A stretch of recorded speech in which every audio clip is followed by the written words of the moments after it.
Querida, última lição que nós teremos nesse nosso trilho de estudos sobre pessoas como nós. E foi extremamente proveitoso. Na próxima sequência de estudos teremos uma outra finalidade, com essa finalidade mais biográfica.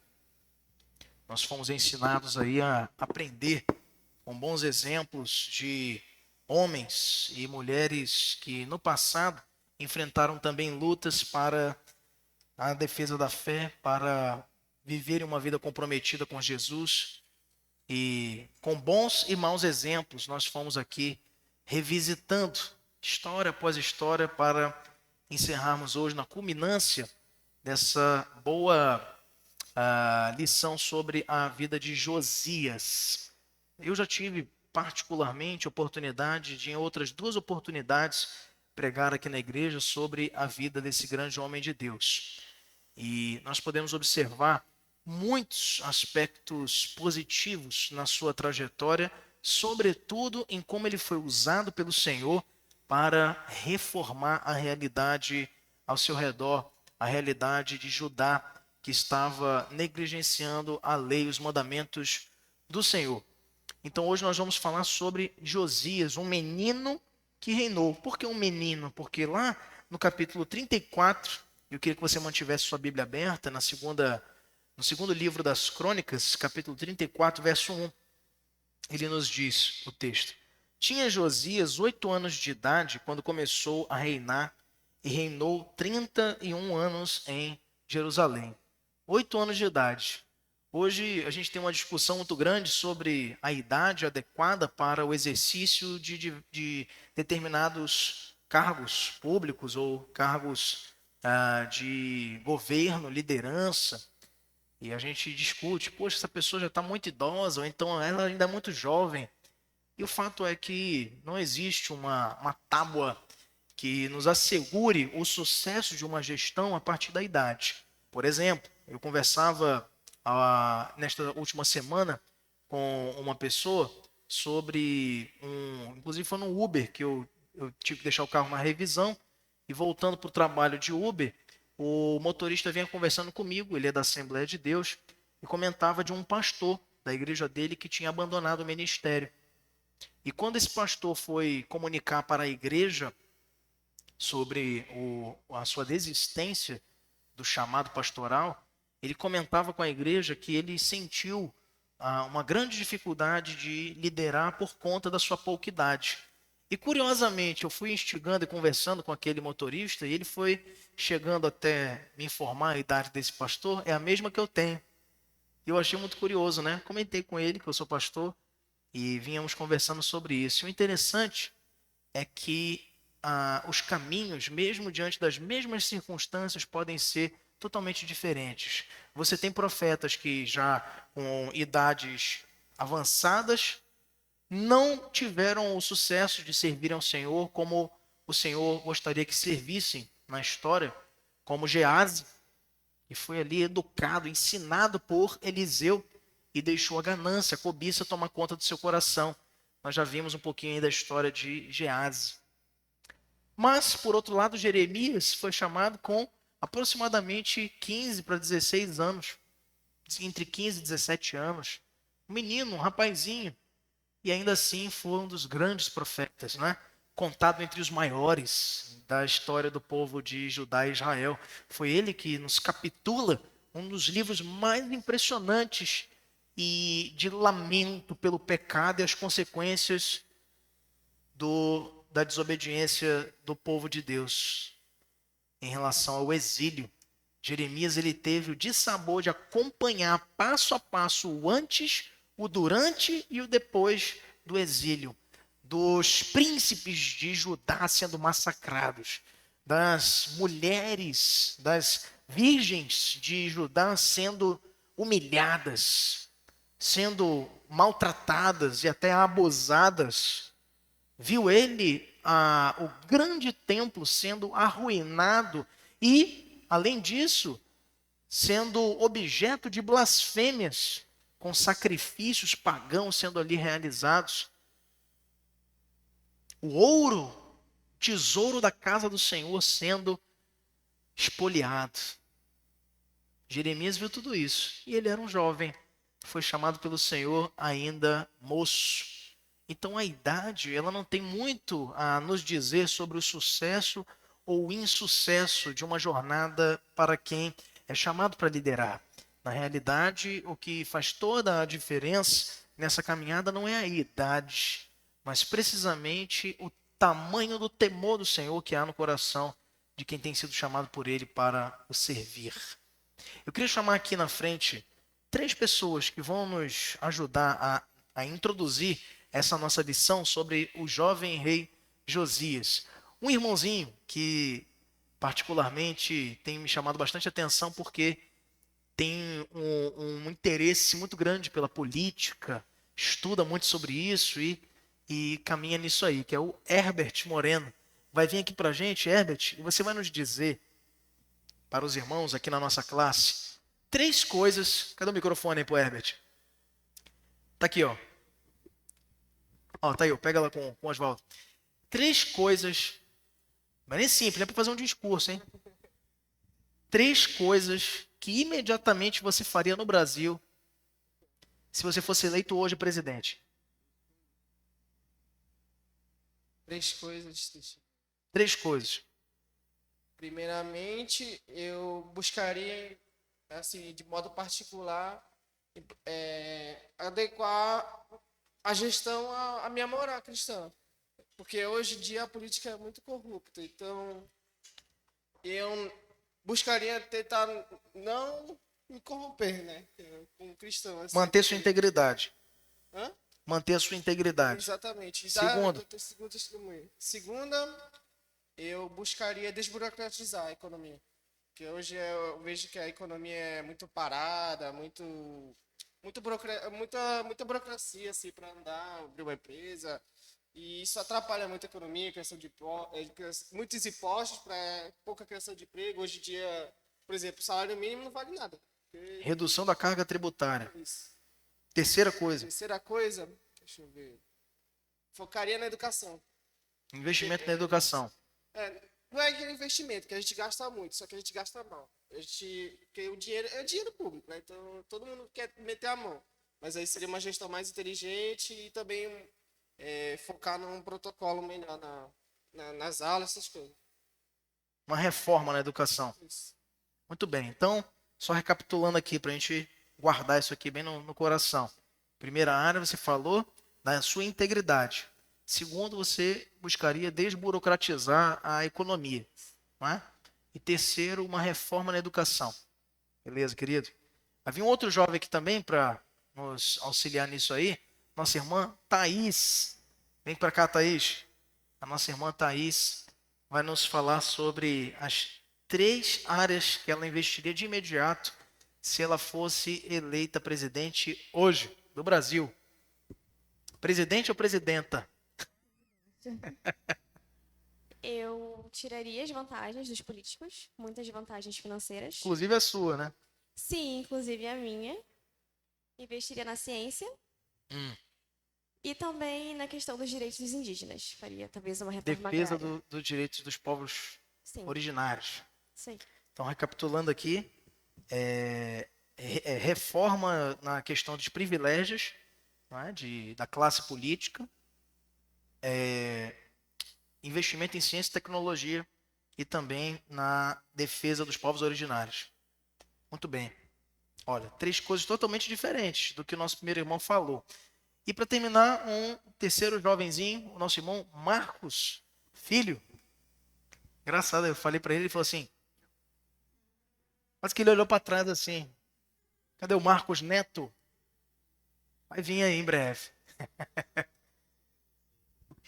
E aí, Marcos, você foi eleito hoje presidente do Brasil. Perfeito. O que você faria de imediato? Bom, acredito que a primeira coisa, concordo com o Herbertino que ele falou da questão da economia, só que porque existem 2 tipos de, como é que fala? Formas, né, de governo. Tem o governo que é institucionalmente liberal e tem o governo que é financeiramente liberal, né? Então, eu aplicaria uma economia que fosse liberal, mas não institucional, né? Mudaria também, como o Herbert falou, concordo com o que ele falou, também mudaria o plano de educação, mas focaria num plano que fosse completamente voltado à cristandade. Porque, por exemplo, hoje em dia a gente tem um plano do MEC que ensina que a gente veio do macaco, por exemplo. Por que a gente aceita que nossos filhos vão para a escola e aprendem que a gente veio do macaco? Isso tipo, não tem lógica para mim, como cristão, né? Então, acabaria com isso e ensinaria o criacionismo, que é a verdade. E, Inclusiva ou exclusivamente? Ah, olha, isso é importante. inclusive ou exclusivamente, Porque, por exemplo, vamos usar isso aqui, que é importante, né? Eles ensinam exclusivamente o, o evolucionismo, e eu critico isso. sim. E se eu pegar agora e eu falar, não, eu vou ensinar só criacionismo, é por aí? Mas como assim? É só criança, mas tem o que mais para ensinar? Pois é, porque, por exemplo, nem todo mundo é cristão. Nem todo mundo é cristão, É. exatamente. Mas aí é que tá. A pessoa, o direito da pessoa não. A pessoa vê algo. É diferente da, por exemplo, na Idade Média, quando tinha aquelas. Como é? Conversões forçadas, né? A pessoa ou tu se converte aqui ou a gente vai te matar, né? Não é assim também, né? Mas se a pessoa acredita que é um absurdo, perfeito. Só que a gente também, ao mesmo tempo que a pessoa tem o direito dela discordar, né? A gente é obrigado a falar a verdade. Então, a gente se omitir dessa maneira e falar, não, mas se você quiser, você pode ter sua opção aí de acreditar que a gente veio de um girino e virou uma vaca ali, aí tá tudo certo. É né? pouco lógico, né? Né? Entendeu? Tá, Aí, mas aí tá, tu ia mexer então na parte da mudaria essa economia, estrutura, porque é uma estrutura estrutura, né? educacional. Estrutura educacional E que não faz terceiro, muito sentido, né, do nosso ponto de vista. E por último, eu também focaria num governo que tem mais responsabilidade social do que privilégio, né? É meio parecido, um pouco de um misto, né, do que a Thaís falou com o que o Herbert falou, mas eu acredito que são pontos centrais assim para que o país tenha um rumo melhor. É basicamente isso. muito bem. Mas fica aqui, pensando agora na igreja, a gente falou do país, e agora na igreja brasileira, tá? Me diga o principal ponto que você acha que tem que ser reformado na igreja brasileira. Na igreja brasileira. Um Olha, ponto. caramba, só um. Tá. Olha, tá, deixa eu ver um menos polêmico aqui. Caramba. Eu acredito que existe muita politicagem dentro da igreja e isso impede o avanço do reino de maneira eficiente. Então acredito que mudaria com isso daí. Falta de isenção. Exatamente. Muita essa briguinha de poder, entendeu? Disputas, coisas que não tem a ver com a propagação do reino, e isso daí acredito que seja dos motivos do reino não avançar, né? Às vezes a gente tem muita vontade, muita sede de alcançar outros lugares, até lugares que ficam aqui, né? Na nossa própria região, como é o exemplo da iniciativa do Ponto, né? De pregação, que não tem nenhuma igreja para aquele lado, né? Da BR. Então, são coisas assim que parecem bobas, né? Mas que influenciam bastante. Acredito que começaria por aí. Leva o microfone lá para Thaís, para ela responder a mesma coisa para gente. Depois para o Herbert. Thaís, para reformar a igreja, um ponto que você acha que seria fundamental hoje, a igreja brasileira. Falando de igreja brasileira hoje, no nosso Brasileira. cenário, seria a questão da política. Oi? A questão da política. Também. Porque está muito junto essa questão do partidarismo com a igreja. Então, tanto que muitas pessoas têm muita resistência com o meio evangélico, justamente por questão da política, por tantos maus exemplos e essa influência. Então, eu acho que hoje esse é um problema muito, muito grave, que é até um motivo de vergonha para nós, porque atrapalha muita gente de chegar até Cristo.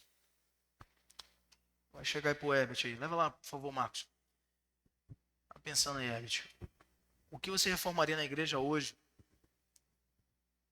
Não na nossa. Na igreja brasileira.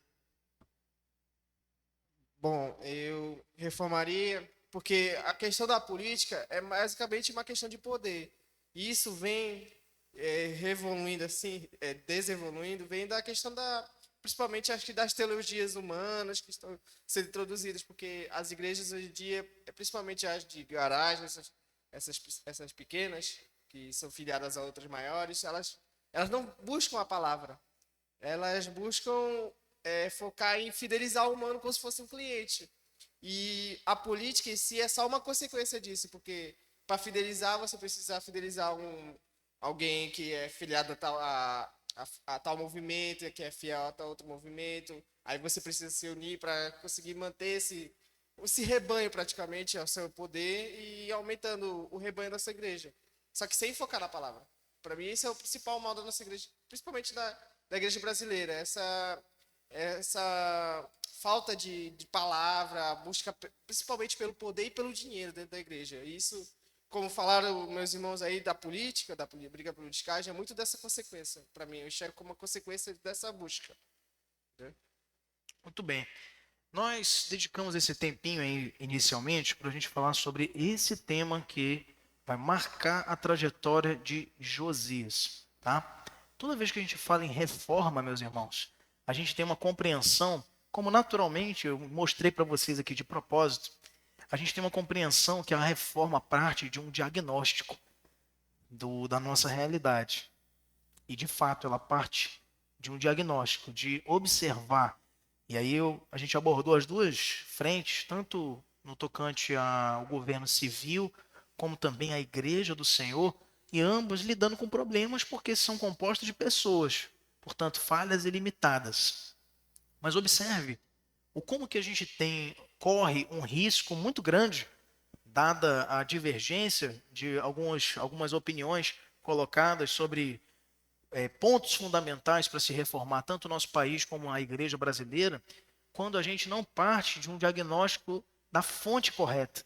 Se a gente partir do pressuposto de reformar a igreja, o país ou qualquer instituição, partindo do nosso próprio diagnóstico, e a gente vai para a palavra de Deus que afirma de maneira inspirada e inerrante que o coração do homem ele é enganoso. Olhar para o que eu penso sobre a igreja ou para o que eu penso em relação ao país vai consequente e fatalmente me trair. A reforma, ela nunca pode começar do que eu penso, do que eu acho ou do que eu gostaria que fosse. A reforma genuína, ela começa na palavra. A reforma genuína, ela parte de um diagnóstico que já está feito. E é isso que nós vamos ver aqui nessa manhã, juntando isso aí com o objetivo de demonstrar como Josias, embora jovem, pôde demonstrar como também Daniel, em outro contexto, como também José, no Egito, mostrar que homens públicos, servos do Senhor, podem sim ser comprometidos com Deus e também com o seu povo, sem com isso precisar abrir mão do seu caráter e da sua integridade. Me chamou bastante atenção esse ponto colocado aí pelo Herbert. Então, nosso objetivo da lição de hoje é tríplice, como foi em todas as nossas lições. Primeiro, é sabermos compreender melhor a vida de Josias e as suas ações exemplares.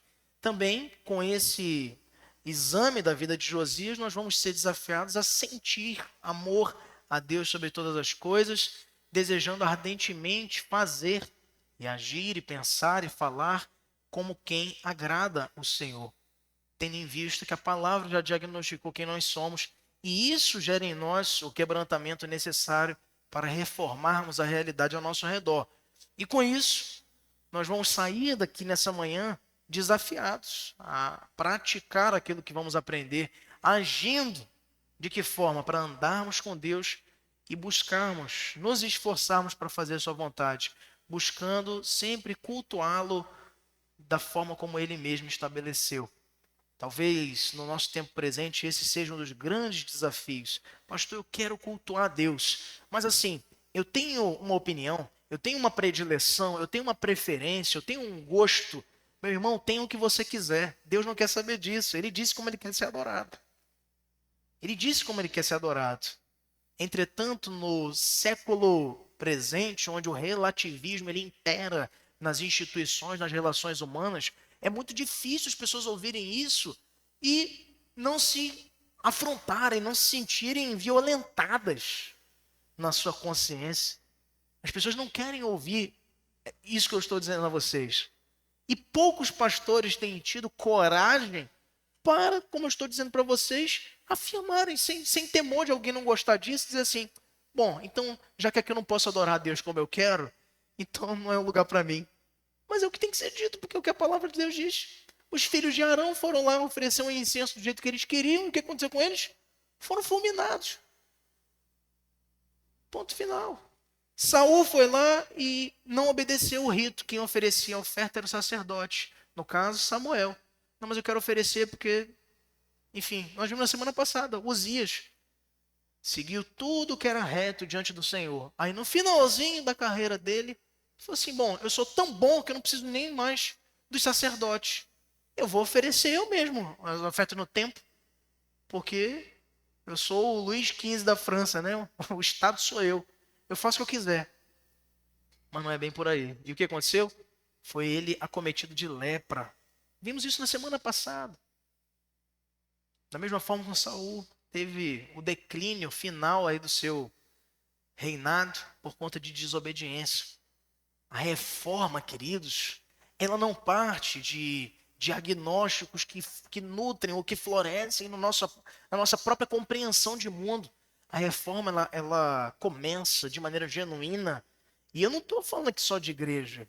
Se você olha, por exemplo, de Genebra, pelo menos durante um tempo, né? Depois degringolou também. Mas a reforma parte de uma palavrinha que tem sido pouco mencionada recentemente. Chama-se obediência. A obediência é o primeiro tijolinho da reforma que Deus chancela, que Ele homologa. A reforma que Deus confirma, que diz assim, essa é minha. Fui eu que movi esses homens aí para fazer isso. É quando está marcada pela obediência. Vamos fazer um perfil aqui. Olha só, gente. Quantas gerações são necessárias para se construir um futuro próspero para um país, para uma igreja? Quantas gerações? A gente está experimentando um tempo de crescimento na IPA depois de 50 anos de muito trabalho, labuta, suor, lágrimas e trabalho e esforço, altos e baixos. 50 anos. Quanto tempo é necessário para se construir um futuro próspero? Muito tempo. Alguém acha que é pouco? Que em pouco tempo se constrói um futuro próspero? Quem acha que é pouco tempo, levanta a mão. E quem acha que é muito tempo, levanta a mão. É muito tempo. Não é fácil. Agora, quanto tempo é necessário para se destruir o nosso futuro? É simultâneo. É imediato. Não leva nada. Várias gerações de homens tementes ao Senhor são arruinadas por uma que não segue o seu bom exemplo. E isso aqui fica muito claro nessa descendência imediata desses homens de Deus que nós acabamos de ver aí. Amon foi um homem perverso, mas ele era filho de um homem mais perverso ainda, Manassés. E Manassés, por sua vez, foi filho de um grande homem de Deus, Ezequias. Ezequias teve um legado. Ele falhou no final, amedrontado por Senaqueribe, falhando na sua confiança no Senhor, que haveria de o confortá-lo e de sustentar o seu reinado, mesmo diante de ameaças, falhou. Ele negociou, tentou barganhar com o rei da Síria para proteger o reinado. O Senhor não o autorizou a negociar com as suas próprias forças. O Senhor iria vingá-lo, ia defender o seu povo e não ia deixar que nada de mal os acontecesse. Mas as ameaças, os avisos dos atalaias de Senaqueribe, que envergonhava a nação. Para vocês terem uma ideia, Senaqueribe mandava mensageiros para ajudar. E esse mensageiro ia lá e dizia assim, vocês estão se confiando aí no Egito? Que vai ter aliança militar para proteger vocês aqui? Senaqueribe vai invadir vocês aqui. E aí tinha um pessoal na muralha da cidade, ouvindo. E falava, vocês que estão aí, prestem atenção. Ezequias não vai proteger vocês. E o Deus de vocês não é nada perante Senaqueribe. Sabe o que vai acontecer com vocês? Nós vamos destruir essa cidade, não vai sobrar nada. Nós vamos fazer com que vocês não tenham mais o que comer. Vocês vão se alimentar dos próprios dejetos de vocês. Humilhação, ameaça, constrangimento. E Ezequias rendeu-se a tentar resolver da sua forma. E a gente conhece a história dele. Teve um fim também trágico. Mas foi um homem que, até este ponto, não foi no seu rei, foi marcado pelo medo, pela covardia. Sim. Mas Ezequias não pode ser conhecido, não é conhecido como um rei que permitiu a idolatria no seu reinado. As falhas, meus irmãos, são comuns a todos nós, mas esta, que é uma das principais, a porta de entrada do esquecimento da lei de Deus, tanto é que foi essa a consequência posterior, é a idolatria. E ele não incorreu nesse pecado. Entretanto, seu filho não seguiu seu exemplo. Manassés, filho de Ezequias, é categoricamente o pior rei da história de Judá. Não vou falar de Israel e Judá, mas está concorrendo. Está ali pau a pau com Acabe. Mas olha, Ezequias é um dos piores. Perdão, Manassés. Manassés sacrificava os seus filhos para o falso deus Moloque, com mãos incandescentes, uma estátua de bronze, mãos queimando, sacrificava ali seus filhos, seus bebês. Um homem que se chamava um rei de Judá, a nação com a qual Deus fez uma aliança. Esse homem estava sacrificando seus filhos na mão de um ídolo demoníaco. Esse era Manassés. Mas tem um detalhe da vida de Manassés que é omitido no livro dos reis e é lembrado no livro das crônicas. Manassés, ele se arrepende no final da sua vida. Depois que a Babilônia, já como um prenúncio do que viria a ser depois, ela invade Judá, mas não ainda para destruí-la nem para levar prisioneiros para o cativeiro. Ela invade para envergonhar o palácio e leva alguns do palácio, inclusive Manassés, puxado por uma corrente, uma coleira. Ele é arrastado até a Babilônia e lá preso, ele se arrepende. Ele chora aos pés do Senhor, Manassés. E ele promete ao Senhor que se o livrasse daquilo, ele eliminaria a idolatria de Judá. Ele é liberto, ele volta, ele faz o que ele pode no pouco tempo que lhe restava. E ele tenta restaurar ainda o seu povo. Manassés, esse terrível homem. Mas as consequências já estavam implantadas. Uma vida inteira de erros, ela não vai ser corrigida em alguns dias. Um curto espaço de alguns anos que sobraram a ele. Então Manassés morre, não conseguiu. Porque ele investiu tanto em idolatria durante o tempo em que ele andou longe do Senhor, que o tempinho que ele ficou perto não foi suficiente. Seu filho Amon segue os mesmos passos. É um homem terrível e que tem um fim igualmente terrível. É morto após estratagemas, motins dentro do próprio palácio. Ele é morto em emboscada, como nós vemos aí no verso de número 23, 24 e 25. No 24 é dito, do capítulo 33 de 2 Crônicas, conspiraram contra ele os seus servos e o mataram em sua casa. Veja, era tão terrível este filho de Manassés, Amon, que concorre para que os seus próprios amigos lhe matem. Que tipo de homem é esse? Entretanto, diante dessa circunstância, desse assassinato, dessa vacância do trono de Judá, é que surge Josias. Quantas gerações são necessárias para construir um futuro próspero? E quantas são necessárias para que tudo seja destruído?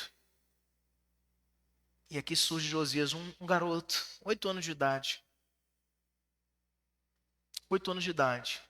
reinou sobre Judá de 639 a 609 antes de Cristo. Um reinado longevo. Começou seu reinado com 8 anos de idade. Sua mãe se chamava Gedida.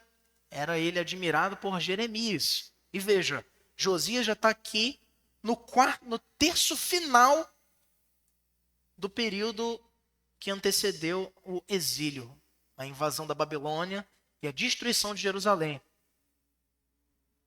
Veja, ele encerra o seu reinado em 609. Sabe quando que vai ser invadida? 595 aproximadamente. É o ano que Jerusalém é destruída por Nabucodonosor. Então,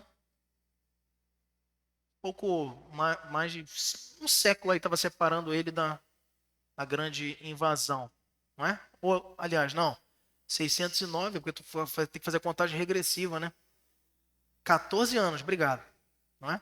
14 anos só. Então, ele já está aí contemporâneo ao profeta Jeremias, que eu citei para vocês, que viveu o antes, o durante e o depois do exílio. Obrigado, Marcelino. Então, olha só. Ele morre na batalha de Megido, mas foi um homem admirado pelo servo do Senhor, o profeta Jeremias. E ele, então, embora jovem, meus irmãos, e aí que a gente fecha aquela indagação colocada no começo, embora jovem, ele foi poderosamente usado por Deus para reformar a realidade do seu povo, porque não é a experiência de causa, não é conhecimento de táticas, estratégias e de soluções magníficas para mudar a sorte do seu povo, que ele vai ser marcado, mas pela obediência. A quê? Ao diagnóstico que já está pronto, de como a gente tem que resolver as coisas. A palavra de Deus. Depois do seu avô e do seu pai terem promovido ou desenvolvido reinados tão terríveis, era natural que a palavra de Deus estivesse esquecida. E é exatamente este o cenário em que ele encontra o povo para governar com 8 anos de idade. Primeiro, ele é chamado, meus irmãos, para purificar sua nação. Mas como que ele começa isso? Como é que ele chega nessa conclusão? Veja comigo no capítulo 34, nos versos de 3 até o verso número 7. Porque no 8º ano de seu reinado, sendo ainda moço, começou a buscar o Deus de Davi, seu pai. E no 12º ano, começou a purificar a Judá. Então agora ele já não tem mais 8 anos, ele já tem 20. Não é? Ele tinha 8, passaram-se 12 anos de reinado. Tá certo minha matemática aí, Marcelino? E aí ele tinha já 20, agora ele já é um jovem, como esses que nós ouvimos aqui no começo da nossa lição. Então, ele começou a purificar a Judá, verso 3, começou a purificar a Jerusalém dos altos, dos postes ídolos, das imagens de escultura e de fundição. Na presença dele, derribaram os altares de Baalins, que era uma herança de Acabe, de Jezabel, dessa idolatria pungente do Reino do Norte. Despedaçou os altares do incenso que estavam acima deles, os postes ídolos, imagens de escultura, de fundição, quebrou-os, reduziu-os a pó, os aspergiu sobre as sepulturas dos que lhes tinham sacrificado como vergonha. 5. Os ossos dos sacerdotes queimou sobre os seus altares e purificou a Judá e a Jerusalém. O mesmo fez nas cidades de Manassés, de Efraim, de Simeão, até Naftali, por todos os lados dos meios das suas ruínas, tendo derribado os altares, os postes ídolos e as imagens de escultura, até reduzi-los a pó, e tendo despedaçado todos os altares de incenso em toda a terra de Israel, e então voltou para Jerusalém. Uma reforma que passou por todos os critérios de exigência de desagradar. Ele não foi um rei que queria ser politicamente correto, nem queria ser popular. Ele preferiu ser obediente ao Senhor. Às vezes, meus irmãos, a gente precisa compreender que a reforma, para falarmos do que ele fez para purificar o país, parte de posturas radicais. Você observa que a profundidade do que ele vai fazendo, ele não emitiu só um decreto e pronto, a minha consciência está limpa. Porque eu já falei que Olha, está proibido, viu, gente, a partir de hoje, idolatrar. Isso já seria muito positivo, mas não era o suficiente. Na grande maioria das vezes, é necessário mais do que apenas falar. É preciso também que você haja, que você faça. E, como um defensor da palavra de Deus, contribuindo para a eliminação da idolatria. Pastor, o que isso significa? Significa que o senhor está me dizendo que eu tenho que, como fizeram aí, desrespeitosamente, diga-se de passagem, alguns ditos evangélicos, que de evangélicos não tem nada, entrando em terreiros, em centros de umbanda e destruindo. É isso que a gente fazer? Será? Veja, aonde ele começa a mexer aqui? Dentro da sua casa. A idolatria tem que ser eliminada, não sobrando nem o pó, nem a lembrança, nem a poeira que estava em cima desse tipo de prática que desagrada o Senhor, que é uma quebra do seu mandamento. O primeiro começa na nossa casa. E a nossa casa, leia-se, é o povo de Deus. Aqui está falando do reino. O reino dele não ia mais guardar nenhuma relação com idolatria. Foi a decisão que jovem, 20 anos, ele toma para ser a marca do seu governo, enquanto um rei ungido pelo Senhor. Falando, trazendo para a nossa realidade, por impacto que isso tem hoje na tua vida, começa no teu lar. Não é invadindo os cultos alheios, não é nada disso. Eles não foram lá no Reino do Norte destruir nada lá. Eles começaram em casa. E essa influência foi sendo espalhada. Começa na igreja. A nossa casa da fé. Eliminando. Não pode ter rastro de idolatria.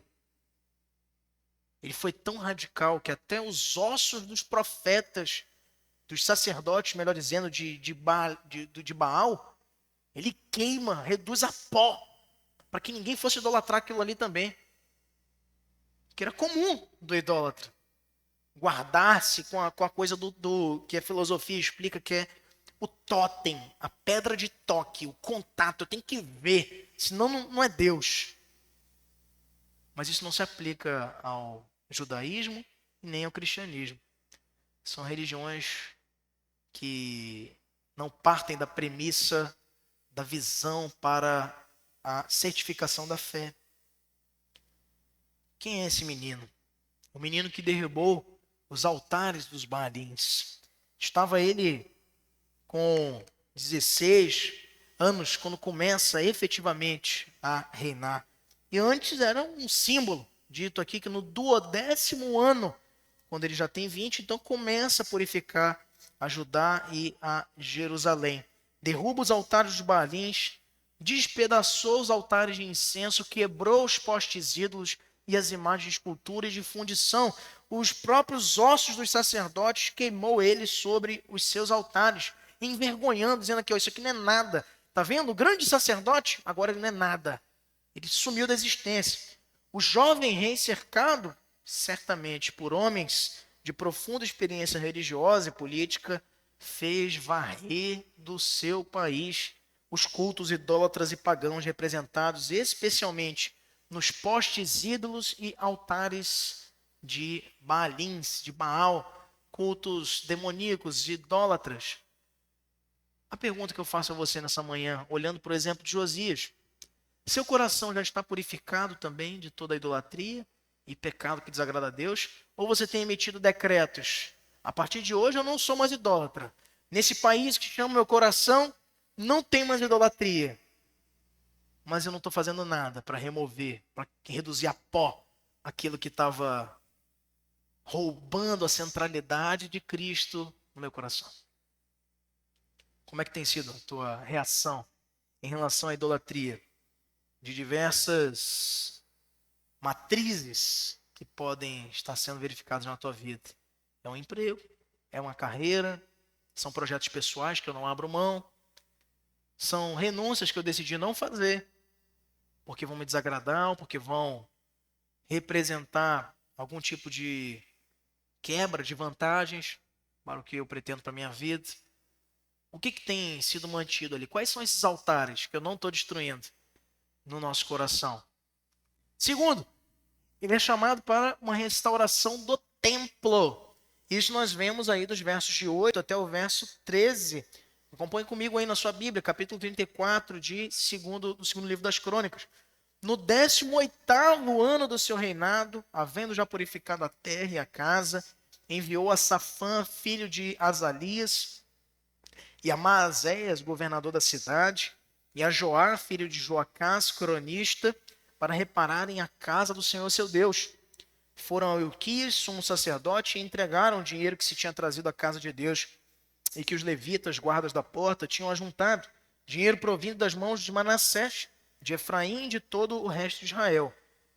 Esse Manassés aqui não é o rei Manassés, é a tribo de Manassés.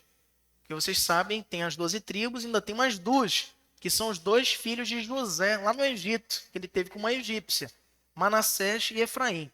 Então aqui ele não está falando do rei Manassés, mas da tribo de Manassés. E por isso que ele fala de Efraim e de todo o resto de Israel, como também de todo Judá e Benjamim e dos habitantes de Jerusalém. Por que ele fala aqui Benjamim? Porque foi a outra tribo que permaneceu fiel no contexto da divisão. Todas as outras 10 foram para o reino do norte, Israel. Mas Judá e Benjamim permaneceram no reino chamado Reino do Sul, Reino de Judá. Eles, verso 10, eles entregaram aos que dirigiam a obra e tinham a seu cargo a casa do Senhor, para que pagassem aqueles que faziam a obra, trabalhadores da casa do Senhor, para repararem e restaurarem a casa. Deram-no aos carpinteiros, aos edificadores, para comprarem pedras lavradas e madeiras para junturas e para servirem de vigos para as casas que os reis de Judá deixaram cair em ruína. Os homens procederam fielmente na obra, e os superintendentes deles eram Jaate, Obadias, levitas, dos filhos de Merari, como também Zacarias e Mesulão, dos filhos dos coatitas, para superintenderem a obra. Todos os levitas peritos em instrumentos, músicos, eram superintendentes dos carregadores e dirigiam a todos que faziam a obra em qualquer sorte de trabalho. Outros levitas eram escrivães, oficiais e porteiros. Tem gente que pensa que levita é só tocar, né? Que bobagem, né? Levita é botar a mão na massa, meu irmão. Não existe mais a ordem levítica, ela foi cumprida em Cristo. Hoje nós temos músicos, nós temos irmãos habilidosos nessa área da música e contribuem com a adoração coletiva de toda a congregação. É assim que funciona a igreja da Nova Aliança. Ela não é mais cativa dessas antigas ordens araônica, levítica, sacerdotal, porque o sacerdócio é universal de todos os crentes. É o que nos diz Pedro na sua carta, dizendo: vós sois sacerdócio real, nação santa, povo de propriedade exclusiva de Deus. Somos todos nós. Não existe mais clericalismo. A minha oração não é mais importante que a sua. A vida espiritual de quem toca no grupo de louvor da igreja não é mais importante do que não toca, porque você também participa do grupo de louvor da igreja. Você canta. São todos vocalistas do grupo de louvor. Inclusive quem nos visita, né? Então não existe mais essa casta, essa hierarquia. Mas olha, Josias, ele infere do seu governo, depois de purificar o templo, de quebrar e de afastar todo tipo e toda sorte de idolatria, ele passa a investir agora na parte estética. Pastor, mas tem muita gente que diz isso. Pastor, mas não é importante. Vamos pegar e tal e distribuir cestas básicas, vamos. Não podemos nos furtar disso. Quem conhece o trabalho da nossa junta diaconal aqui sabe. Nós estamos com uma aí, ó, com uma família aqui da igreja que está passando necessidade. Está lá no meu gabinete. Já avisei ele para vir buscar. Mas é por isso que eu vou deixar as coisas cair? Que o conselho da igreja vai fechar os olhos? Deixa o telhado cair na cabeça dos irmãos aí. Vocês lembram? A gente fez aqui a reforma. Ontem estavam sentando aí um piso lá na sala onde a gente guarda os instrumentos da igreja, onde a gente guarda os arquivos do conselho da igreja, que estava com goteira, resolvemos parcialmente, ainda tem mais algumas coisas para resolver. Enfim, é por isso que a gente vai deixar as coisas caírem aos pedaços. Aqui, Josias é chamado também para demonstrar o zelo para com a casa do Senhor. Ele prepara o templo, ele chama gente capacitada. Mas, meus irmãos, como o templo sempre fez parte da vida religiosa e política do povo hebreu, e não seria diferente para o povo de Judá, o segundo passo dele, depois de remover a idolatria, foi restaurar a casa do Senhor, o seu Deus. Como é que a minha casa vai estar? Isso aí me lembra lá para Davi. Como é que eu moro num palácio, meu Deus, numa taberna aí, num amontoado de pano aí, o tabernáculo? O Senhor tem que ter uma casa melhor do que a minha. Entre aspas, né? O Senhor não habita em templos feitos por mãos humanas. Então, a casa, entre aspas, a representação religiosa do povo precisava ser restaurada. Estava abandonada. O trabalho de restauração, entretanto, passa por 3 fases. Primeiro, arrecadar recursos. Jesus já tinha dito para os seus discípulos que não se pode construir uma torre sem antes fazerem os cálculos, se medir quanto vai custar essa edificação. Da mesma forma, com a obra do Senhor. Não se pode chegar assim, olha, vai dando aí o que você quiser, tem que ter planejamento. Nós tínhamos bem em mente quanto custaria a reforma desse prédio ao lado, contamos com ofertas, com pessoas generosas aqui da nossa igreja e também de fora, que muito contribuíram para que hoje fosse possível as nossas crianças, nossos adolescentes estarem nas suas classes aí, sem água batendo na cabeça, sem pombo entrando aí no forro e arriscando cair as coisas, entendeu? Sem aquele contexto que nós estávamos de insalubridade. Foi feito um planejamento, um projeto que teve início, meio e fim e foi executado para a honra e glória do Senhor. Da mesma forma, Josias olha aqui para o contexto do templo do Senhor e vê, não pode ficar assim. O Senhor moveu meu coração para remover a idolatria do povo. E eu vou olhar o templo do Senhor definhar, ficar aí largado às baratas?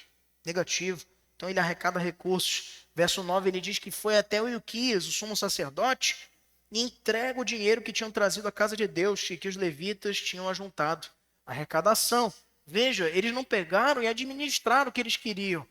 Quem ofertou? A tribo de Manassés, de Efraim, de Judá e de Benjamim, como nós vimos aí no verso de número 9. Eles entregaram para quem de direito? Para os levitas e para o sumo sacerdote Ilquias, que eram os responsáveis por administrar as ofertas e os dízimos arrecadados. Segundo, depois de arrecadar tudo, ele compra o material para a construção. Vamos arrecadar aqui, vamos pensar. Não tem tempo para perder. Vamos comprar. Está aqui no verso 11. Deram aos carpinteiros e aos edificadores para comprarem pedras lavradas e madeiras para junturas e para servirem de vigas. Vamos consertar do jeito certo. Vamos arrumar, vamos deixar utilizável o templo do Senhor. E depois de comprar o material, eles executam essa obra. No verso 13 é dito, todos os levitas, peritos em instrumentos músicos, eram superintendentes dos carregadores e dirigiam a todos que faziam a obra em qualquer sorte de trabalho. Toca violão, mas carrega tijolo também. Não é? Conduz os metais no templo do Senhor e também umas sacas de cimento. Leva a madeira na costa. Isso que é servir o Senhor, meus irmãos. É alegria, é motivação. Nós vamos marcar muito em breve aí um mutirão para a gente botar no chão aí aquele telhado do nosso salão social. Nós vamos derrubar aquilo tudinho ali para construir um novo, uma coisa boa, bacana, duradoura. Foi assim como a gente fez aqui. E gente aqui que nem pensava, que estava lá enfiado nesse telhado, derrubando aquela estrutura velha lá, que pela misericórdia de Deus não caiu, né? A gente tomou providência no tempo certo. Tem que executar. E nessa execução da obra, quem executa são os servos do Senhor. E Josias, ele interfere nisso para trazer, mobilizar. Estava falando isso ontem com os irmãos aí da nossa mocidade, que foi em peso lá no dia do jovem presbiteriano, vocês viram lá no grupo. Mobilização. Isso é uma coisa própria da família de Deus, do povo de Deus, da igreja do Senhor. E eu pergunto para você sobre isso, restauração. O que você tem feito para unir a sua família e restaurar o culto a Deus no seu lar? Você tem também mobilizado forças, motivado, planejado, executado aquilo que você tem que fazer para que a sua casa também seja reformada, tenha as marcas de uma casa que cultua o Senhor diariamente? Em terceiro lugar, queridos, Josias ele foi responsável por purificar a nação, por restaurar o templo, mas também por confirmar Essa palavra que às vezes muita gente não entende, mas ela é muito utilizada por mim, então eu uso muito no meu trabalho. Ratificação. Ratificação é confirmação. Isso acontece muito no meio jurídico, quando alguém presta uma queixa e ela é convidada no momento oportuno pela autoridade a dizer assim: você confirma isso aqui que você está dizendo? Sim, eu confirmo. Isso chama uma audiência de ratificação. Josias, ele não inventou nenhuma aliança. Quando eu comecei meu pastorado aqui nessa igreja, eu disse muito claramente para os irmãos queridos, eu não vim inventar a roda. Eu não vim inventar um novo evangelho. Se eu fizer isso, me põem para correr daqui. Porque isso é heresia. Eu não vim inventar nada. Eu vim dar continuidade ao trabalho que estava sendo feito. E assim prosseguirmos em obedecer o Senhor, motivando a cada irmão e irmã para juntos trabalharmos com muita alegria. Então, a aliança que o Senhor já deu, ela não está para ser modificada, alterada, atualizada, como pretendem uns pretensos pastores na modernidade. A aliança do Senhor veio para ser confirmada, cumprida. É isso que Josias faz. Josias é chamado para confirmar a aliança do Senhor. E de que forma que ele confirma isso? Primeiro, mostrando que a aliança que Deus havia feito com seu servo Abraão, lá em Gênesis 12, quando chama a Abraão da terra de Ur dos Caldeus, aquela aliança ainda estava de pé. Ele tinha um pacto, um acordo, uma aliança. Só que diferente de nós que falhamos nos nossos acordos e quebramos os contratos que nós assinamos, o Senhor, ele não falha. O Senhor, ele não pode negar a si mesmo. Ele é imutável. O que ele diz, ele cumpre. Que bom para nós. E assim é. Porque se fosse ele quebrar o contrato ou quebrar a aliança, quando nós também quebrássemos, o que seria de você? É por isso que Jeremias chega à conclusão no livro das Lamentações, capítulo 3, que a misericórdia do Senhor é a causa de não sermos consumidos. O que é a misericórdia do Senhor? É uma cláusula da aliança. É Deus dizendo assim: mesmo que você quebre o contrato, eu não posso quebrar. Eu vou levar até o fim. Então essa aliança estava de pé. Ela não caducou, ela não foi extinta. Os princípios dela ainda eram válidos. Porém, de vez em quando, o povo se esquecia dela, como aconteceu em 2 péssimos reinados, 2 gerações perdidas de Amon e de Manassés. E ele ratifica, ele confirma 3 princípios fundamentais da aliança que o Senhor fez com o seu povo. Primeiro, submissão, seguir. Segundo, fidelidade, guardar. E terceiro, obediência, cumprir. Vamos ver os versos de 14 até em diante, mas principalmente dos versos de 29 até 31. Então, depois que ele reparou o templo, aí olha só, vem aqui comigo, presta bastante atenção. Aqui comigo, olha só. Quando ele manda reformar o templo, isso aí está nos versos de 14 a 18, depois de 19 até 28. Quando eles estão mexendo, construindo o templo lá, os levitas levando madeira, não sei o quê, papapá. O que eles acham lá no templo? O livro da lei. Ilquias acha o livro da lei. E aí, quando ele acha, ele leva até Safã, que por sua vez, que era o intendente aí do rei Josias, leva ao rei e lhe dá um resumo do que tinha acontecido. Aí no verso de número 14 até 18. E olha só comigo o verso 19 em diante. Diz assim: tendo o rei ouvido as palavras da lei, rasgou as suas vestes. Eu costumo sempre dizer que a palavra de Deus, as escrituras, elas não entram na mesa do debate. A palavra de Deus, ela não entra para vencer um debate, um argumento. Numa mesa de debate. Ah, eu penso que a terra é plana, que não sei o quê, e bababá. A Bíblia não entra nesse tipo de discussão.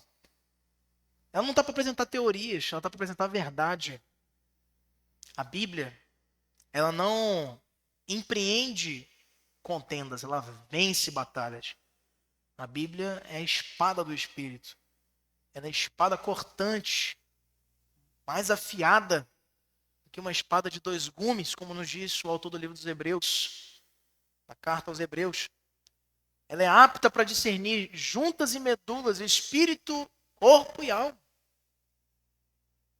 É a palavra de Deus. Ela não batalha, ela vence.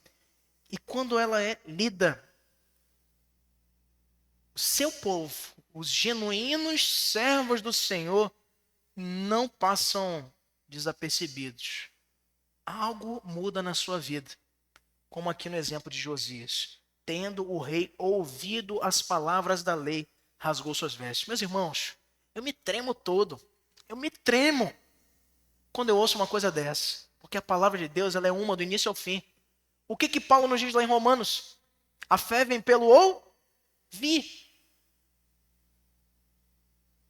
Isso muito tempo depois desse acontecimento. Ele ouviu as palavras da lei, rasgou as suas vestes. Por quê? Lembra do diagnóstico? A Bíblia é o diagnóstico certeiro, seguro e assertivo sobre quem nós somos. Ele não ouviu a palavra dele dizendo assim: Josias, você é lindo. Você é o ponto fraco de Jesus.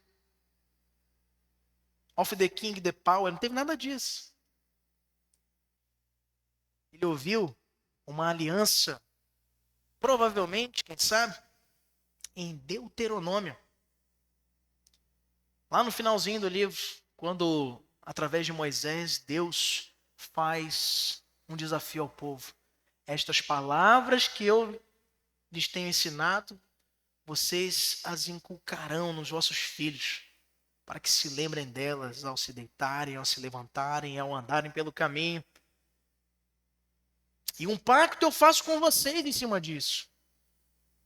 Se vocês obedecerem a esta lei, terão vida. Entretanto, se a desprezarem, serão amaldiçoados. Provavelmente, Josias está aqui diante disso. A lembrança dos mandamentos esquecidos. A poeira de escombros de um templo abandonado e que representavam o fracasso do seu próprio povo. E ele começou a entender as coisas. Quando a palavra da lei é lida por Safã, depois de ter recebido o livro do sacerdote Ilquias, agora ele tem a explicação de tudo. Eu já sei por que a gente está enfrentando isso. Foi por conta da nossa desobediência. A gente falhou em seguir, em se submeter ao que ele ordenou. A gente falhou em guardar. A gente falhou também em cumprir, em obedecer ao Senhor. Os termos dessa aliança estavam fixados no livro da lei, dado por Moisés. Era o livro perdido no tempo. Naturalmente, estava lá esquecido, desde que o seu avô Manassés ocupava o trono. A lei de Deus, quando trazida, meus irmãos, ao conhecimento dos verdadeiros servos do Senhor, ela produz necessariamente arrependimento, mudança. Mas principalmente, se você tem lido a Bíblia e qualquer outro resultado tem sido gerado no teu coração que não é este, tem alguma coisa errada. Tendo reouvido as palavras da lei, rasgou as suas vestes. Nós, ao termos diante de nós a palavra nos denunciando, nós precisamos nos quebrantar, chorar pelas nossas próprias incapacidades, reconhecer diante do Senhor a necessidade que Ele reforme o nosso coração, antes de querer mudar o país, antes de querer mudar a igreja brasileira. Eu preciso mudar o meu lar, eu preciso mudar meu coração, eu preciso mudar quem eu sou. Eu preciso chorar aos pés do Senhor. Eu preciso ser tocado pelo que esta palavra revela sobre quem eu tenho sido e sobre quem eu preciso ser. Um servo, um seguidor, um discípulo. Jesus não quer admiradores. Jesus não quer simpatizantes da fé. Jesus quer discípulos, seguidores, Jesus não quer gente que diz que vai e não vai. Ele quer gente que guarda a sua aliança.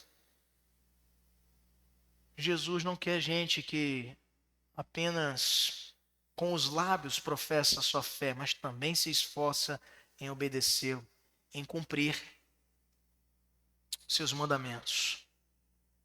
A aliança ela não mudou, meus irmãos. É a mesma de Josias, que era a mesma de Abraão e que hoje é a mesma em Cristo para a sua igreja. A pergunta que eu faço a você: você tem sido submisso ao Senhor? Você tem sido fiel a Ele, zeloso em cumprir seus mandamentos? Ou como naquele contexto, nós poderíamos dizer que o livro da lei está negligenciado na tua vida? Está num escombro de poeira de um templo abandonado. Como tem sido o teu compromisso diante disso?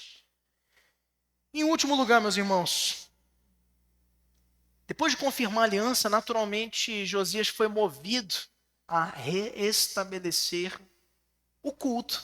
Ele já mudou, removeu a idolatria, ele já cuidou da estrutura do templo, ele agora é quebrantado a renovar, confirmar a aliança que o Senhor já tinha dado ao seu povo, e agora ele tem que restabelecer o culto. O culto do povo judeu era expresso nas cerimônias, nas festas.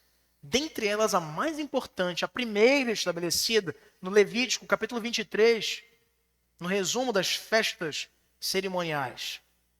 A lembrança da libertação do Egito.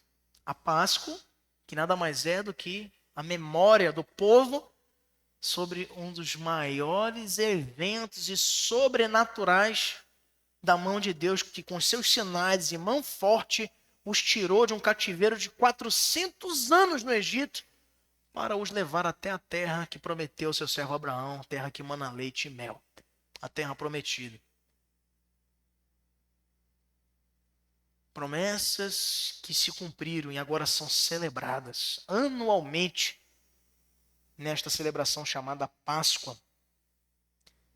Significava historicamente a saída do povo hebreu, mas teologicamente para nós significa a lembrança da remissão dos nossos pecados pelo Cordeiro de Deus que tira o pecado do mundo. O restabelecimento da Páscoa no reinado de Josias mexeu em três coisas. Primeiro, promoveu a unidade do povo. Isso aí já está no capítulo 35, nos versos de 1 a 19. No verso 4, você vê comigo: preparai-vos segundo as vossas famílias, segundo os vossos turnos, segundo a prescrição de Davi, rei de Israel, e a de Salomão, seu filho. As famílias foram mobilizadas na sua nação para celebrar o Senhor. É fantástico, meus irmãos. Recentemente nós tivemos aqui na IPA a celebração do Dia da Família. Foi uma grande bênção do Senhor ver as famílias mobilizadas juntas. E não só em participarem do evento, mas também em organizar o evento. No retiro foi a mesma coisa. E aqui a gente tem batido insistentemente nessa tecla. Nós somos uma família. E as famílias que compõem essa grande família na fé são igualmente responsáveis e também relevantes nesse processo. Nós não podemos ignorar. Eu preciso, enquanto pastor e também com o auxílio de cada um dos presbíteros, dos líderes dessa igreja, caminhar como nós estamos nesse mês, dedicando um tempo especial para falar sobre a família, entender, monitorar, caminhar junto com cada família. Pois com famílias fortes dentro da igreja, nós teremos uma igreja cada vez mais forte. Agora, a igreja, as famílias, por consequência, são fortalecidas quando nós celebramos a libertação do Senhor. E isso aqui diz respeito à unidade que foi promovida aqui por Josias quando celebrou a Páscoa. Com a celebração da Páscoa, que tinha sido esquecida, ele desperta também o espírito de adoração e de reverência no povo. No verso 11, veja comigo, aí do capítulo 35, é dito: então imolaram o cordeiro da Páscoa e os sacerdotes aspergiam o sangue recebido das mãos dos levitas que esfolavam as reses. Gente, quando você entende o que está acontecendo, você realmente adora o Senhor. Se você vem para o culto e vê assim, o que significa isso? Não estou entendendo nada. É por isso que Paulo, trazendo aqui para o contexto da nova aliança, a nossa Páscoa é a ceia do Senhor.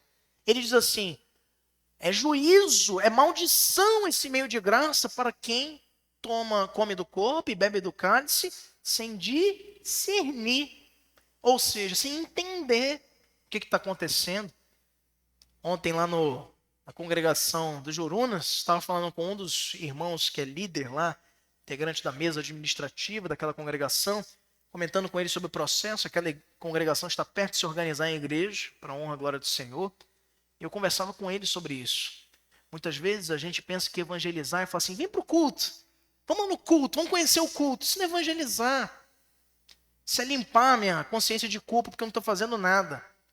Evangelizar é sentar, tomar um café com essa pessoa, é caminhar 2, 3, 4 milhas. É apresentar o evangelho, porque culto, meus irmãos, não é a causa. O culto é a consequência dos que já foram remidos, salvos pelo Senhor e se achegam para celebrá-lo, entendendo o que está acontecendo. Ah, pastor, então que é proibido eu convidar um amigo para o culto? Negativo, convide. Eu estimulo você a isso. Mas entenda que isso não é a causa, é a consequência. Eu convido mesmo muitos colegas de trabalho, pessoas, parentes, para estarem aqui cultuando ao Senhor. Mas já sabendo de antemão o grande risco que elas têm de não entenderem nada do que está acontecendo. A experiência de um servo de Deus que entende o que está acontecendo é totalmente diferente. O povo aqui reunido está adorando, está reverenciando o Senhor. A gente pensa às vezes que reverência é ficar assim calado, não falar nada. Não. Reverenciar, eu quero que você fique na mente o que é reverenciar um rei. Reverenciar o rei é aclamá-lo, é se dobrar, é cumprindo o que o livro de Salmos nos diz no convite ao ingresso do templo. Cale-se diante dele toda a terra. O Senhor está no seu santo templo. Reverência. Reverência não é medo, não é frieza espiritual, não é nada disso. A reverência é reconhecer diante de quem você está. E para reconhecer diante de quem você está, você precisa conhecê-lo, você precisa entender o que está acontecendo. Para que significava a Páscoa? As famílias ali reunidas, elas são despertadas através do mandato de Josias para reverenciar o Senhor. E a experiência deles transformou a sua história porque entenderam o que estava acontecendo. E finalmente, ele aviva ou reaviva a vocação sacerdotal. No verso 14, nos é dito o seguinte: depois as prepararam para si e para os sacerdotes, porque os sacerdotes, filhos de Arão, se ocuparam até a noite com o sacrifício dos holocaustos e da gordura. Por isso é que os levitas prepararam para si e para os sacerdotes, filhos de Arão. Lê comigo o verso 18. Todos juntos, vamos ler. Verso 18 do capítulo 35. Nunca, pois, se celebrou tal Páscoa em Israel, desde os dias do profeta Samuel, e nenhum dos reis de Israel celebrou tal Páscoa, como a que celebrou Josias com os sacerdotes e levitas e todo o Judá e Israel que se achavam ali, e os habitantes de Jerusalém. Sem dúvida, meus irmãos, o restabelecimento da Páscoa pelo reinado de Josias foi o ponto mais alto do seu reinado. E aquela celebração foi um apontamento de Cristo no meio do povo. Nós precisamos entender que uma verdadeira reforma parte desses pressupostos. E se eu não estou apontando de maneira consciente, racional, mas também com despertamento das pessoas, uma consciência de Cristo, um apontamento da centralidade de Cristo, da beleza da obra redentora de Cristo, aquele cordeiro sendo imolado significa algo. O pão que eu parto aqui na mesa da ceia, o cálice que eu tomo com os meus irmãos, tem um significado, tem uma essência, tem um propósito. Se ele aponta para qualquer outra coisa que não é Cristo, não está atendendo a o seu objetivo. Restabelecer o culto é a consequência de tudo que tinha sido feito antes. Remoção da idolatria. O cuidado estrutural das dependências do culto do Senhor. A confirmação da aliança que Deus deu aos seus antepassados. E então, a consequência disso é o culto que prestamos, conscientes, alegres, vibrantes, para o Deus do universo, para o Rei de toda a terra. Isso é avivamento, sabe? É uma consequência de tudo isso aqui que nós estamos vendo. Se fala muito em avivamento. Certa vez eu vi uma determinada igreja, que eu não vou citar o nome por motivo ético, e que marcou como uma programação da mocidade. Semana de avivamento. Rapaz, marcaram até a data, olha. Interessante. Semana de avivamento. E eu fui ver o que se tratava. Fui me inteirar sobre isso. E não tem nada a ver com avivamento. O que eu vi ali, nada a ver. Avivamento, ele surge, ele brota quando o povo de Deus compreende a seriedade de abandonar pecado. Seriedade de viver uma vida como se nada mais importasse senão agradar o seu Criador. É um mover espiritual genuíno que nos leva, queridos, a deixar de dar hora, semana e marcar na agenda o dia que nós vamos servir o Senhor. Avivamento, ele restaura o nosso coração para vivermos 24 horas comprometidos com o reino de Deus. No teu trabalho, nas tuas relações. Quando você entra, quando você sai, quando você abre, quando você fecha seus olhos. Pecando? Com certeza. Isso não anula o avivamento. Mas se arrependendo, pedindo perdão ao Senhor constantemente. Isso é avivamento. Não é subir pela parede, não é off the king the power, não é pular de cambalhota. Eu vi um vídeo ontem no Instagram, rapaz, fiquei até com medo.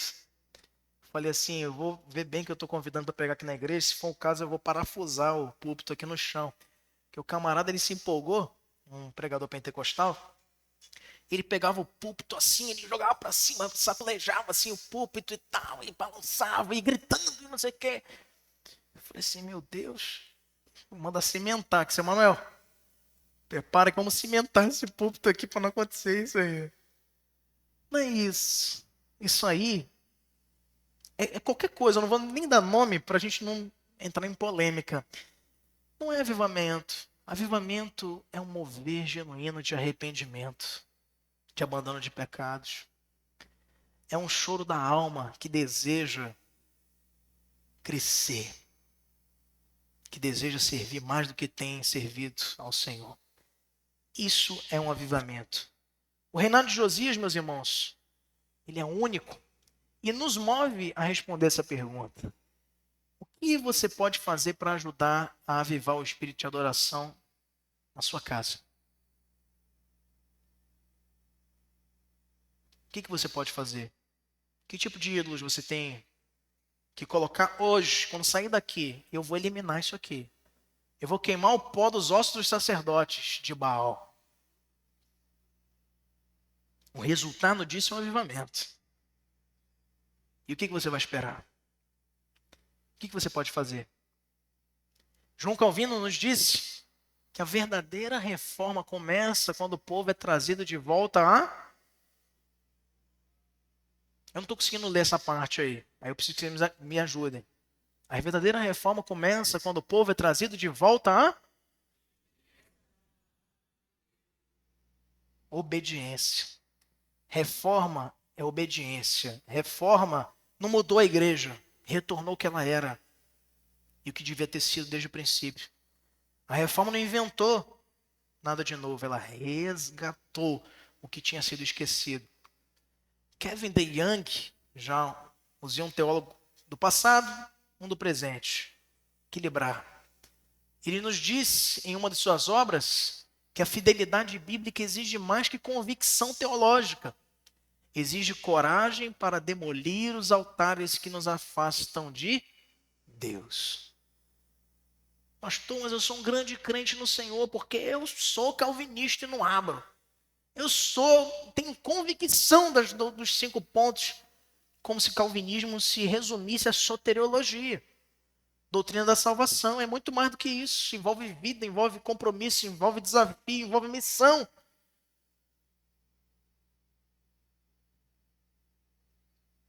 Convicção teológica não vai te levar para lugar nenhum. Mas é um ponto de partida se ele está associado com um compromisso que você tem tido na prática de demolir, de exterminar, de reduzir a pó tudo aquilo que na tua vida tem te afastado do Senhor. Conclusão, meus irmãos. A grande virtude de Josias foi reconhecer que precisava se voltar para Deus e conhecê-lo pessoalmente. Conforme a Bíblia nos afirma, antes dele não houve rei que lhe fosse semelhante, que se convertesse ao Senhor de todo o seu coração e de toda a sua alma e de todas as suas forças, segundo toda a lei de Moisés. E depois dele nunca se levantou outro igual. Nunca se levantou outro igual. Só um melhor, que foi Jesus. O legítimo herdeiro do trono de Davi. E que nos aponta para uma cruz, para uma manjedoura que está vazia, para uma cruz que está vazia, para uma tumba que está vazia, mas para um trono que está ocupado. Depois de Josias, nós encerramos essa série de lições com um grande exemplo. Um homem, como no linguajar popular, não tem o que tirar nem botar. Nós vimos grandes homens que tinham um senão. Foi um grande homem, porém, foi um grande rei, asterisco. Mas Josias não teve outro semelhante a ele, nem antes e nem depois. Pastor, mas o grande rei da história do povo de Israel não foi Davi? A Bíblia erra, meus irmãos. Sim ou não? A Bíblia falha. O que está dizendo aí? Antes dele, não houve rei que lhe fosse semelhante. Pastor, mas Davi. Josias foi melhor. Por quê? Porque ele obedeceu ao Senhor. O que nos faz ser melhores, meus irmãos, do que nós temos sido? Não é os grandiosos feitos militares e políticos que podemos acumular na nossa caminhada. É a nossa capacidade de obedecê-lo. Qual a importância, na nossa reflexão final, da maternal e paternal na educação e formação do caráter da criança? É muito importante, entretanto, não podemos assegurar, como eu dizia para alguns irmãos essa semana, sobre educação no lar, não é o que vai definir, o que vai sentenciar uma criança ao sucesso ou ao fracasso. É importante, é fundamental cuidarmos dos nossos filhos, ensinarmos a eles o caminho do temor do Senhor. Mas isso aí não vai ser preponderante se o meu filho não for um eleito do Senhor. Vai ser um grande cidadão e um péssimo crente. O que eu estou querendo dizer com isso? Que a gente vai cancelar todo o nosso propósito? Pelo contrário. Inculque a palavra de Deus. Mas saiba que se você não orar para o Senhor confirmar a vocação de cada um deles, de nada vai adiantar. Você vai dar a melhor educação e o caminho deles será o mesmo de perdição. Porque é o Senhor que escolhe. Ele tira dos piores lares os seus melhores servos, como também envergonha nos melhores lares as piores decepções. Sabe por quê? Para que não fique na minha mente ou na minha mão esse pensamento autojustificante Não é você que salva o seu filho, é Cristo. Somente Cristo. Solos Cristos. Foi um dos lemas da reforma. Não tem intermediação. Você é um agente de Cristo para ensinar seus filhos a amá-lo, a obedecê-lo, a cumprir como seu próprio exemplo o que ele nos determina. Mas saiba que o selo que confirma a sua salvação é Cristo, é o seu Santo Espírito. 2, ter uma religião pessoal é importante para as pessoas? É óbvio que é importante. Mas olha, a palavra-chave aqui é pessoal. Uma religião comunitária, ela entra dentro de um aspecto do que você nutre dominicalmente ao frequentar uma igreja, ao se filiar à membresia dessa igreja, ao se comprometer com o exercício de funções, cargos e tudo isso que diz respeito à igreja. Mas a religião pessoal, ela vai para além. Ela influencia também quem você é de segunda a sábado. O tipo de indivíduo que você tem sido, se comportando como luz e sal dessa terra. 3, que caminho se deve percorrer para um quebrantamento diante da palavra de Deus? E o caminho é único. A palavra que a gente bateu muitas vezes aqui, qual é, meus irmãos? O quê? Obediência. O caminho da obediência. Mas obediência do quê? Da palavra de Deus. Qual o caminho que se deve percorrer? Obedecê-la. Primeiro, lamentar nossos pecados. Segundo, reconhecê-los diante do Senhor e nos arrependermos. E mudarmos. Reconhecer e se arrepender pode ficar no meio do caminho aí. Porque eu conheço muita gente que reconhece que está errando, que se arrepende e que continua fazendo a mesma coisa. Se arrepender, reconhecer, se arrepender e mudar. Com a ajuda do Senhor. E Ele certamente nos ajuda nessa tarefa.